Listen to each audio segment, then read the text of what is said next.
Luto tayo ng beef broccoli. Babad muna natin yung ating beef. Lagyan lang natin siya ng bawang, paminta, at sibuyas.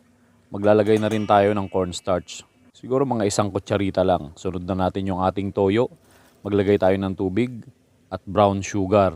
Maglalagay na rin tayo ng ating oyster sauce. Mix lang natin yan. Kapag nahalo na at tunaw na yung asukal, marinade lang natin yan for around 30 minutes. Tapos, habang minamarinade natin, pakulo tayo ng tubig, lagyan natin ng konting asin. Then, hulog na natin yung ating broccoli. Blanch lang natin yan, siguro mga 3 minutes, tapos hanguin na natin. Huwag nating isasabay doon sa ating lulutuin para malutong pa rin siya. Then, set aside lang natin yan.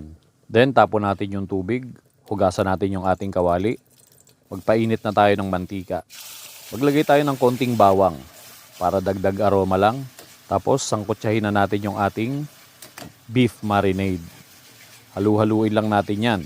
Magdagdag tayo ng konting tubig kung kinakailangan. Tapos, pakuluan lang natin yan sa low heat hanggang sa lumambot yung ating beef. Yung beef natin dapat hiwain natin ng maninipis para hindi matagal. Kapag medyo tuyo na yung sabaw, lagay na natin ngayon yung ating broccoli. Tapos, off na natin yung ating apoy. Ready na yan. Halika, kain tayo.